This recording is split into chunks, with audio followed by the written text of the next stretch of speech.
Imagine a movie playing in the back of your mind.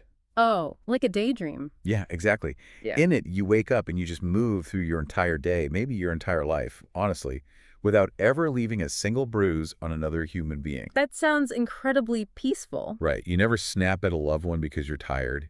You never act out of like some hidden ego. You never make a decision that inadvertently inconveniences someone else. You're just perfectly calibrated all the time. You intuitively know the exact right thing to do in every complex situation, and you just flawlessly execute it. It's the dream of this completely immaculately clean moral ledger.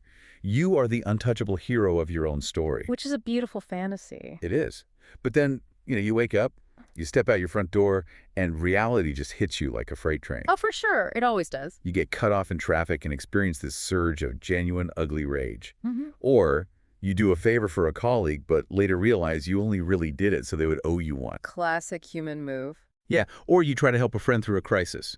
You give them terrible advice, and you accidentally make the whole situation worse. The pristine fantasy of absolute goodness just immediately crashes into the deeply uncomfortable, messy reality of being a human being. And that friction between the fantasy and the reality, that is a universal condition. I mean, whether you are a secular person striving for total ethical integrity and justice, or you're coming from a religious tradition where you're seeking holiness and purity, this dilemma affects you. We all have it. We do. We harbor this quiet demand to be morally flawless, and then we measure our chaotic, exhausted, everyday selves against that completely impossible standard. And the practical stakes of this are massive. Because it changes how we live, right? Exactly. The standard you unconsciously set for yourself dictates how you experience your own life. It changes how you process your inevitable failures and ultimately how you treat everyone else around you. Okay, let's unpack this. Because that friction is really the core of our mission today. We are taking a stack of philosophical reflections, psychological research, and historical notes, and we are rigorously examining them to answer one incredibly heavy question. It is a big one. Is moral perfection actually possible for human beings? Or is it a fundamental illusion that might actually be doing us far more harm than good? Well, to answer whether we can reach the destination, we first have to agree on what the destination actually is. Right, we have to define it. Because when we talk about moral perfection in the source material, we aren't just talking about being a generally nice person. Oh no, the bar is so much higher than that. It's uncompromising. The standard is held up by 4 pillars. The first is perfect action. This means flawlessly doing the right thing 100% of the time. So no margin for error at all. 0. Every single action you take, from your macro life choices down to your micro interactions at the grocery store, has to be the morally correct one. Which honestly feels heavy enough on its own. But then the sources add the second pillar, which is perfect motive. Right, the internal stuff. Yeah, it's not enough to just do the right thing. Your internal engine has to be purely good. You must operate without a single shred of selfishness, vanity, fear, resentment, or ego. That's tough. It's brutal. If you give to charity, but you feel a tiny spark of pride about it, you've failed the test of perfect motive. The standard demands absolutely 0 ulterior motives.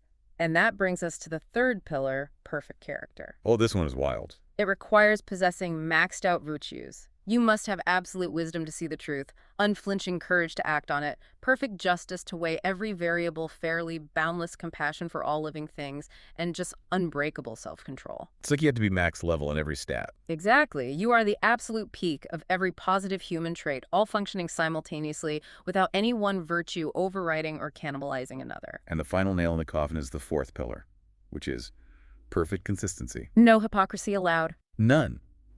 You have absolutely no hidden cruelty. And most terrifyingly, you have no moral blind spots. You are the exact same perfectly moral entity in the deepest privacy of your own subconscious mind as you are in public. Which is terrifying to think about. It is. Expecting to hit all 4 of these simultaneously is like trying to beat a massively complex video game without taking a single point of damage. Like a no-hit run. Yeah, a no-hit run without ever looking at a walkthrough and doing it with the screen completely turned off. It requires a godlike state, not a human one. It's asking a person to transcend the very biological and psychological nature of being a person.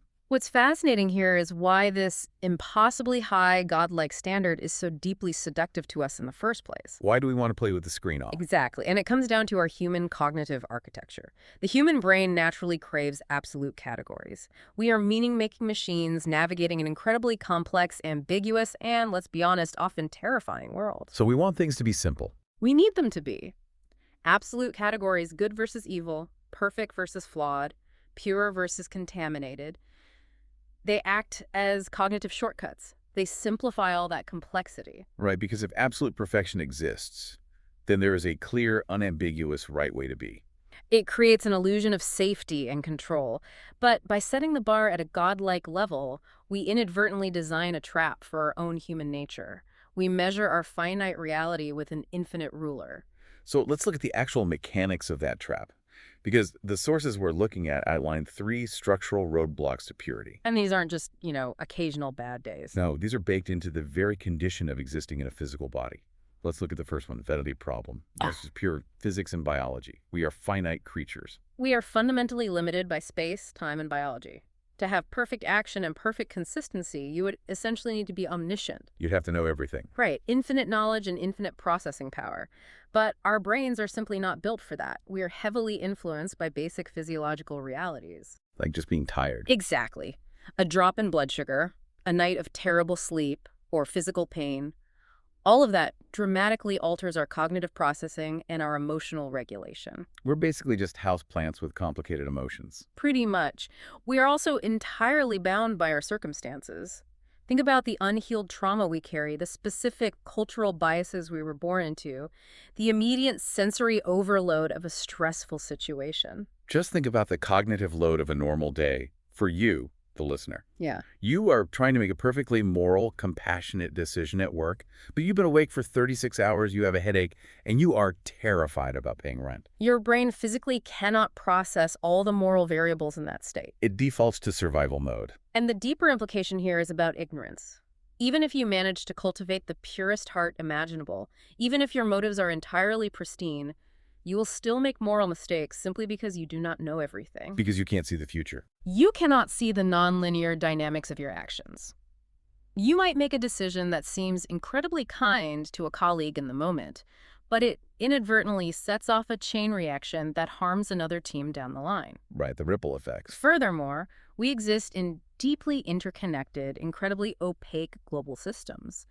Through our supply chains, our digital footprints, our economic participation, we constantly participate in indirect harms without even realizing it. So ignorance in this context isn't a moral failing. No, it is a structural reality of being a finite creature. If you cannot know everything, you cannot be perfectly consistent in your moral actions. Okay, but let's imagine a scenario where we do have all the information. Let's pretend we somehow conquer the finity problem. We immediately hit the second structural roadblock. The messy part. The messiness of human motivation. This is where the standard of perfect motive completely falls apart. Our sources emphasize how hopelessly tangled our internal drivers are. They really are a mess. I can give a perfect, mildly embarrassing example from my own life here. Oh, please do. A few winters ago, we had this massive snowstorm, and I decided to go out and shovel my elderly neighbor's driveway. Very noble of you. Right.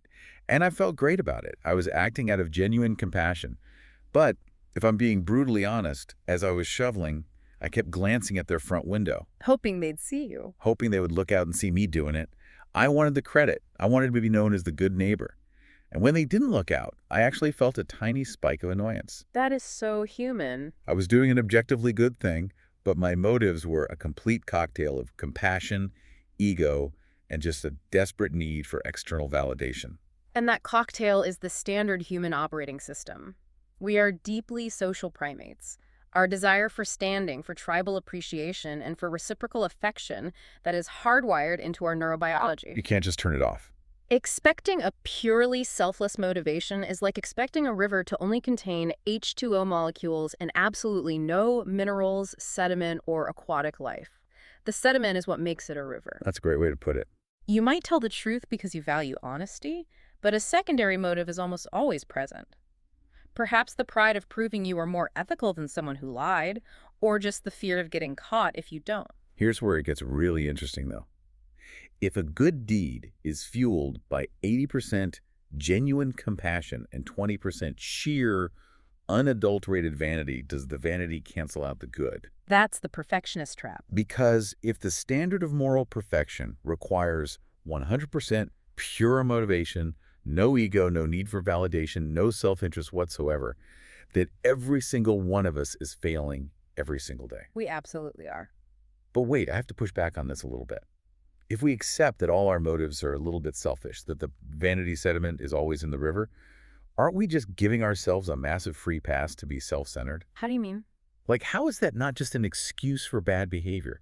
You know, people saying, hey, I'm biologically wired to be selfish, so I shouldn't even try to be purely good. Well, it's a crucial distinction. Acknowledging the sediment doesn't mean you stop trying to clean the water. It means you stop obsessing over achieving a chemically pure state that doesn't exist in nature. Ah, The psychological goal isn't to eliminate the ego entirely, which is impossible without destroying the self, by the way, but to become hyper-aware of your secondary motives so they don't hijack the primary one. so with the snow shoveling. If you know you want validation for shoveling the snow, you can observe that desire, chuckle at your own primate brain, and keep shoveling anyway. Right, the work still gets done. The danger arises when we deny the vanity exists. When we demand purity of ourselves, we repress the selfish motives. We drive them into the subconscious where they actually exert much more dangerous control over our behavior. So the demand for pure motivation actually makes us less self-aware. That makes total sense. But let's say you somehow conquer your own ego. You do the impossible and achieve total selflessness. A rare feat. Very. But you still hit a brick wall because the world itself doesn't play fair. That is the third roadblock, trapped in tragic situations.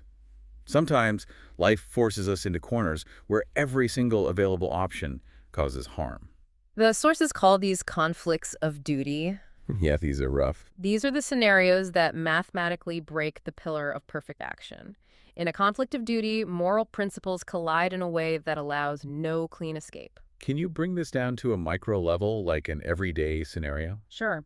Think about being completely exhausted after a grueling 12-hour shift. Your nervous system is just fried, and you are desperately trying to get some sleep so you can be a safe, patient parent to your toddler the next morning. Sounds like Tuesday for a lot of parents. Right. But right as you fall asleep, a friend who is in a severe mental health crisis calls you. Oh, man.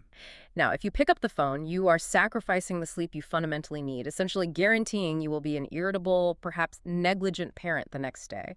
You are causing harm to your child and yourself. But if you ignore it, If you do not pick up the phone, you are abandoning a vulnerable friend in their darkest moment.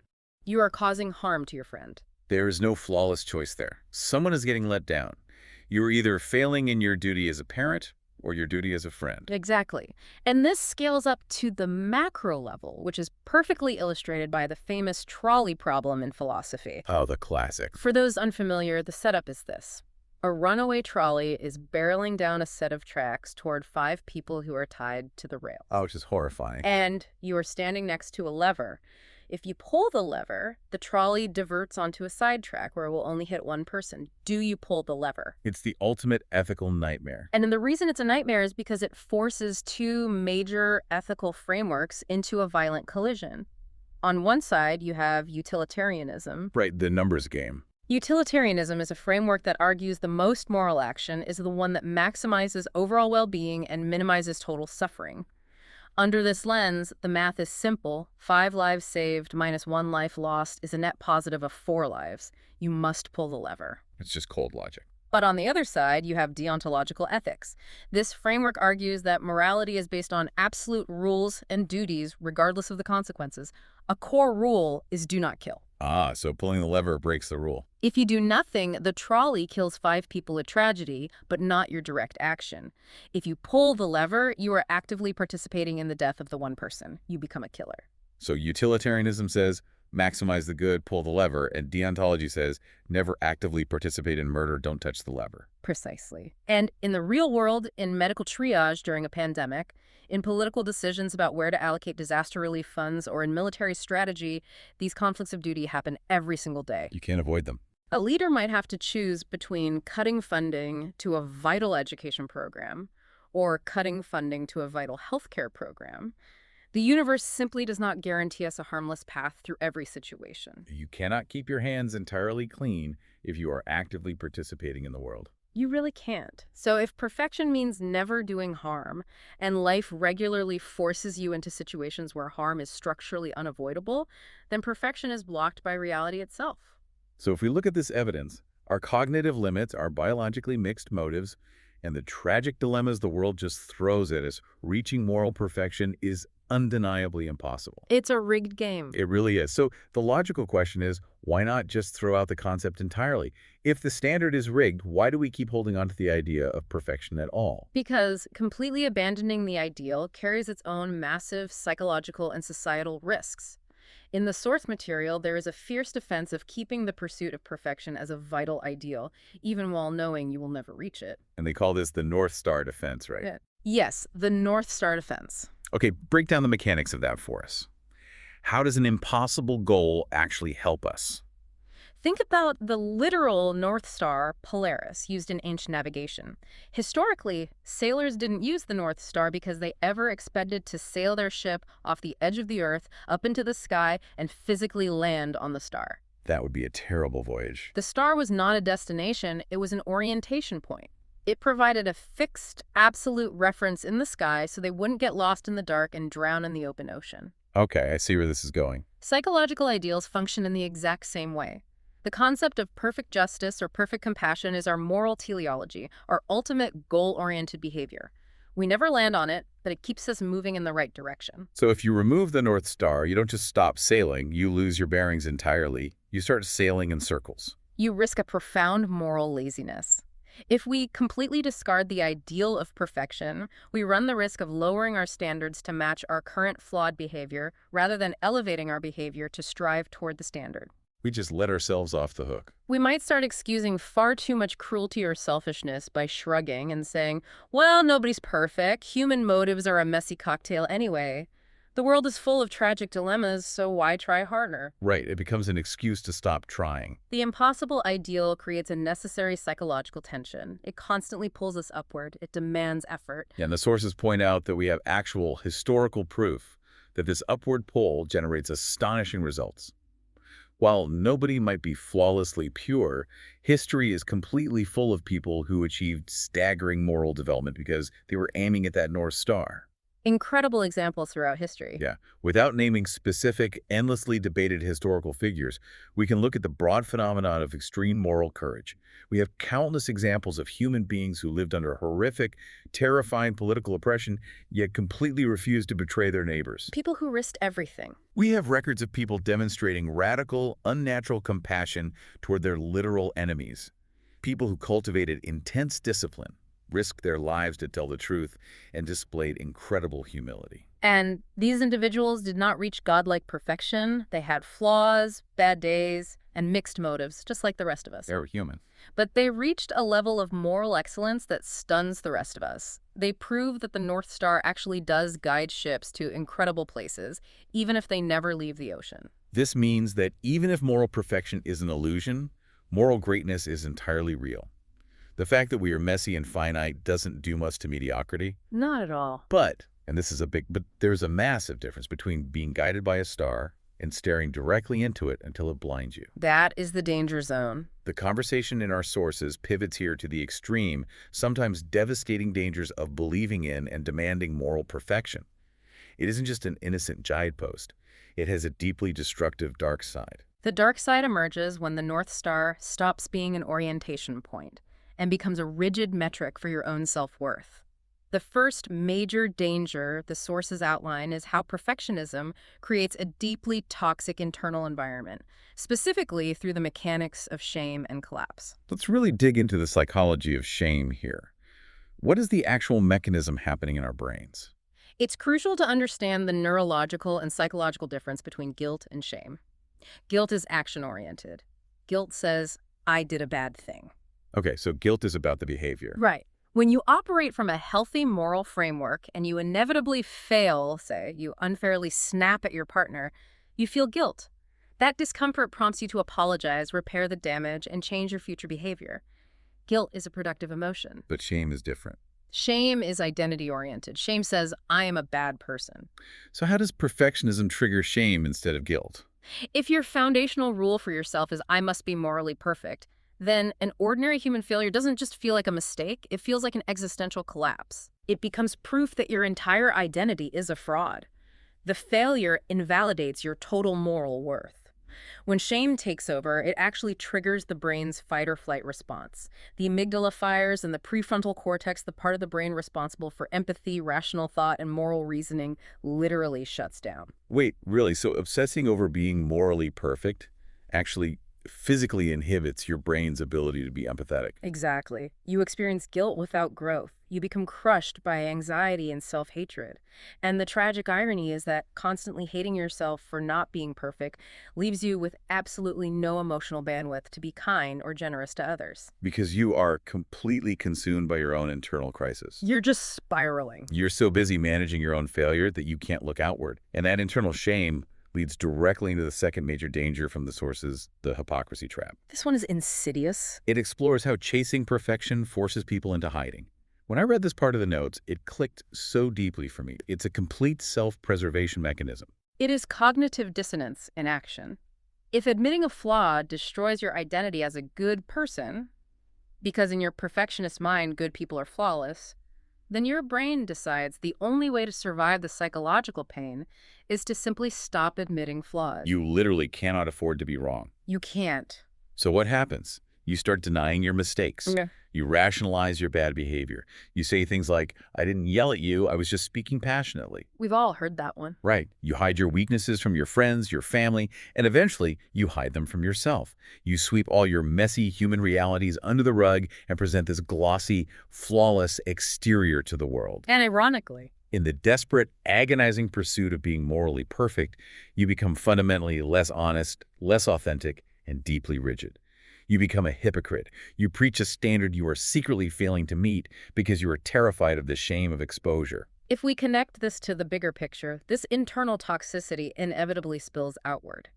And that brings us to the third danger, cruelty and purity tests. Which we see everywhere these days. Everywhere. You cannot maintain a standard of absolute perfection for yourself without eventually projecting that demand onto everyone else. This is a classic psychological defense mechanism. We attack what we fear. The things we hate most in ourselves, the flaws we cannot tolerate in our own mirror, we aggressively attack when we see them in other people. Because if I'm torturing myself 24/7 to maintain this perfect image, Yeah. how dare you just walk around being a messy, flawed human and forgiving yourself for it? It feels like an injustice. Exactly. It breeds an environment of constant moral purity tests. We start scanning our friends, our public figures, our colleagues for the slightest imperfection, the tiniest deviation from the absolute ideal. We just wait for them to slip up. We develop an inability to tolerate human complexity. We judge others entirely by their worst moments, stripped of all context. A morality that leaves absolutely no room for weakness, no room for learning, and no room for growth eventually becomes completely inhuman. It ceases to be a system of ethics and becomes a weapon used to punish.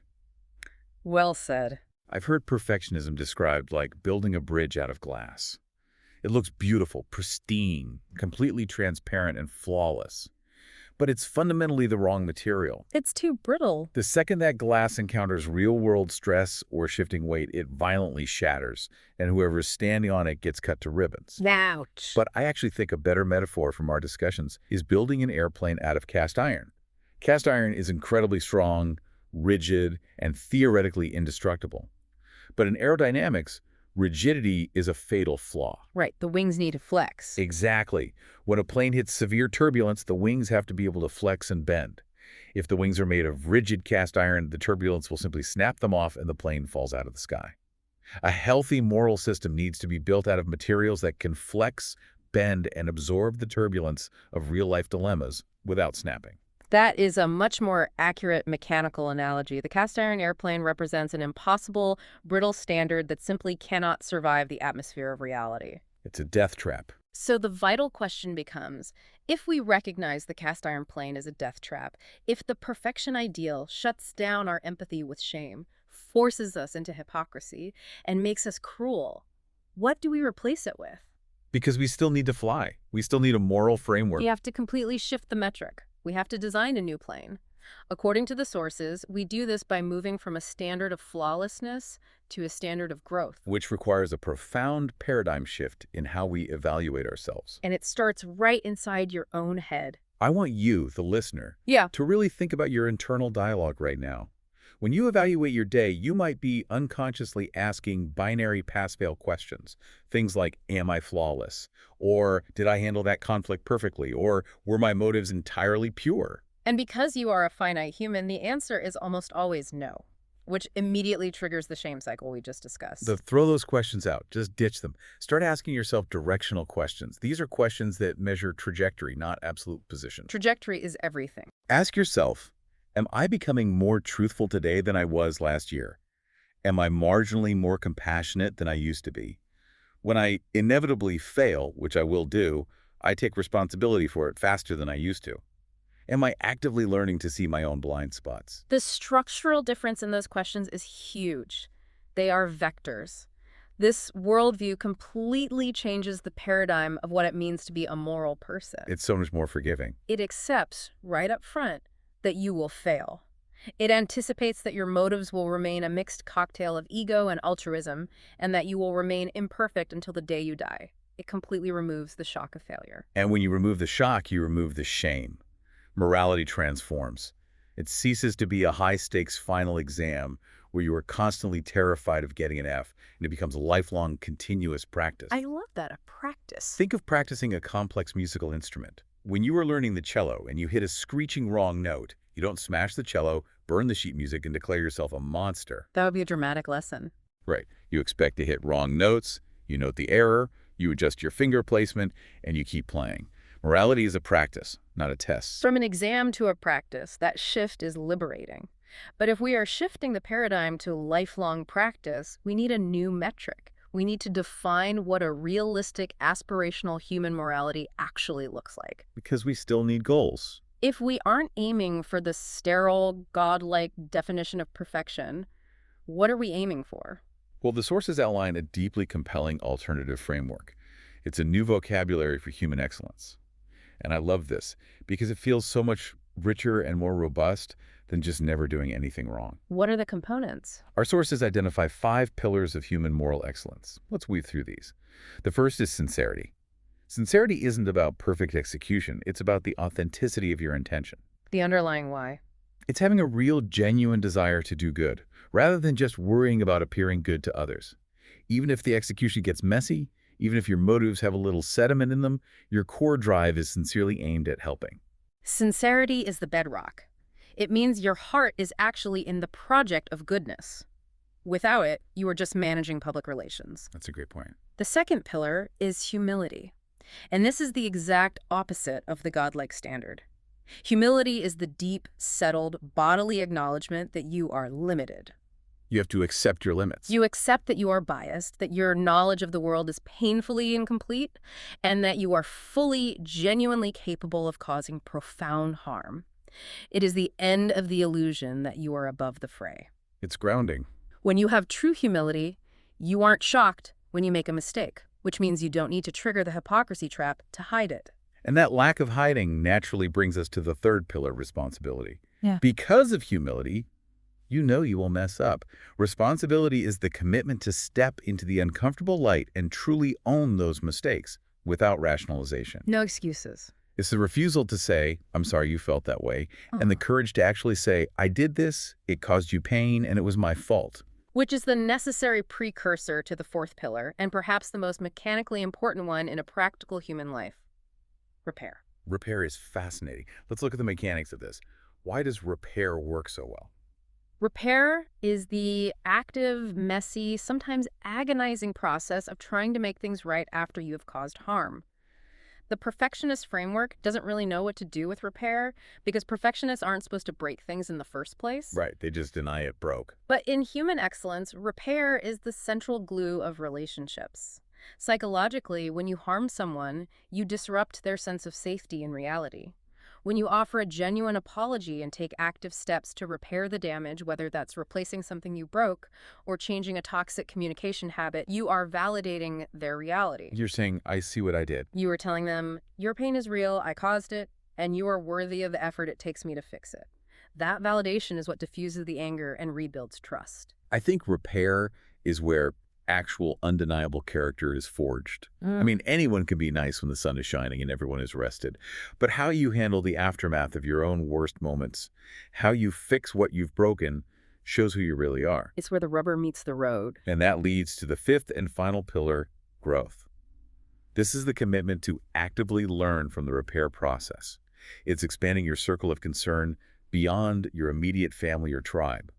It's the daily instrumental work of neuroplasticity, literally rewiring your brain to become slightly less cruel, slightly less selfish, and slightly less blind over the course of decades. Now, what is so crucial to understand about this framework of sincerity, humility, responsibility, repair, and growth is that while it is not perfection, it is incredibly demanding. It's not easy. It is not a free pass to be mediocre. In many ways, it's actually much harder than the fantasy of perfection. Striving for an impossible perfection often leads to hiding, denial, and cutting people out of your life when they see your flaws. We're just basically taking the easy way out. That is ultimately an act of cowardice. But sincerely owning your dark side, looking someone in the eye to repair a harm you caused them, and doing the grueling, unglamorous work of changing your deep-seated habits, that takes immense psychological courage. It really does. It is a recognizably human standard, but it results in a much deeper, more resilient, and more honest moral life. It's the difference between pretending you don't have a shadow and learning how to actually integrate and manage your shadow. It's mature. And what's fascinating is that humans have been wrestling with this exact tension between our impossible ideals and our messy realities for centuries. Long before we had cytology podcasts. Exactly.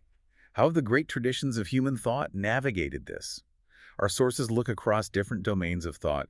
It's amazing how they converge on this topic. They absolutely converge, though they use different vocabularies. Let's look at their religious traditions first. Many religious frameworks across various faiths navigate this tension by making a very clear ontological distinction. What does that look like? They suggest that while humans should absolutely strive for holiness and purity, perfect goodness is an attribute that is exclusively divine. It belongs to God, or the ultimate reality, not to finite humanity. So they set the boundary line right there. Sure. The pressure's off. Perfection is God's job. Exactly. And therefore, the human moral life is not expected to be a flawless manifestation of the divine. Instead, it is described as a beautiful, profoundly messy cycle of effort, human fallibility, repentance, grace, and transformation. A cycle, not a straight line. You strive for the ideal, you inevitably fall short because of your nature, you repent or seek repair, you receive grace or forgiveness, and through that very cycle you are transformed. The failure isn't an anomaly, it is baked into the theology of human development. That offers a tremendous amount of psychological relief. But what about the philosophical traditions? For secular frameworks that don't rely on the divine, how do they solve the equation? Philosophically, many traditions arrive at a very similar practical conclusion. Take virtue ethics, tracing back to Aristotle. Aristotle didn't demand instant perfection. He argued that morality is about cultivating character through practice, much like building a muscle. Like the cello practice analogy. Yes, you become brave by doing brave acts, even if you are terrified while doing them. The secular philosophers acknowledge that absolute moral perfection is logically impossible due to the finitenity problem we discussed, our severe lack of infinite knowledge. We just don't know enough to be perfect. However, they argue that just because perfection is impossible doesn't mean morality is void. The daily practice of building virtues remains deeply meaningful. You might never become perfectly courageous, but the act of becoming more courageous is what gives a human life its dignity. So what does this all mean? When we put these massive, centuries-old traditions next to each other, what is the shared thread? Across all these differing views, whether you are looking at it through a theological lens of grace or a philosophical lens of virtue ethics, the point of morality is never, ever to become prideful about being perfect. Perfection is a dead end. It isolates you. It does. The shared point, the ultimate goal across all human wisdom, is to become more awake to the world, more loving toward the people in it, and more responsible for your impact on it. That is the universal through line. Morality is a tool for connection, not a pedestal for superiority. Which brings us full circle to the central question of this deep dive. Right. It is time for the final verdict. We started by asking, is moral perfection actually possible for human beings? And based on everything we've unpacked, the severe limitations of our finite biology, the hopelessly mixed cocktail of our motivations, the tragic conflicts of duty the world forces upon us, and the toxic, empathy-destroying nature of the ideal itself, the balanced, honest answer has to be no. Not if it means what we defined at the beginning. Not if it means the screen is turned off. Exactly. Not if perfection means always knowing the precise, right thing to do, always flawlessly executing it, operating from perfectly pure, unselfish motives, without a single contradiction or blind spot. We were just too finite, too biologically constrained, and too emotionally mixed for that to be our reality. We are humans.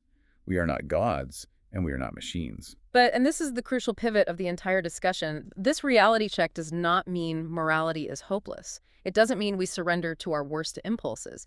Serious, profound moral growth is entirely possible. It requires a shift in the mantra. The internal mantra can no longer be the fragile, terrifying command, I will become flawless.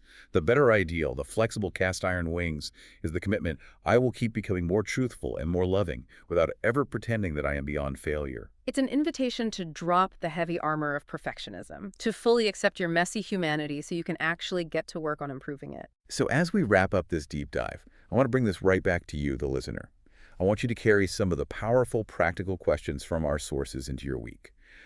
When you encounter your next moral failure, and you will, maybe it will happen 5 minutes after this finishes, I want you to pause and ask yourself, when you fail morally, do you use that failure as a weapon to prove to yourself that your identity is worthless and hopeless?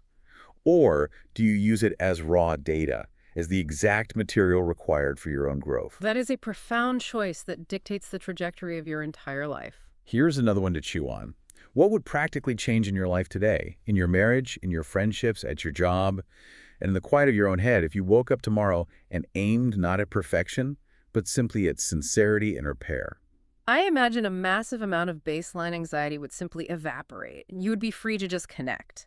I think so too. And finally, perhaps the most difficult question of all, which moral flaw in yourself are you most intensely resistant to facing honestly? And why? What specific failure are you hiding from out of the deep-seated fear that admitting it disqualifies you from being a good person? Those are heavy, transformative questions to sit with. They require real vulnerability. And as you consider them, I want to leave you with one final thought that builds on everything we've explored today. We've established that the quiet moral fantasy of never hurting anyone and always being right is just that, a fantasy. Moral perfection is truly impossible due to the very design of our human nature. The game is rigged. Exactly. So if that is fundamentally true, then perhaps the very first foundational moral act we must take before we try to be courageous, before we try to be generous, before we demand justice, is actually forgiving ourselves for that impossibility. Because until we forgive ourselves for not being gods, until we stop punishing ourselves for our own frivolity, we can never truly get down to the gritty, messy, beautiful work of becoming better humans. We have to forgive ourselves for being exactly what we are. We do, because only when the shame is gone does the real journey begin.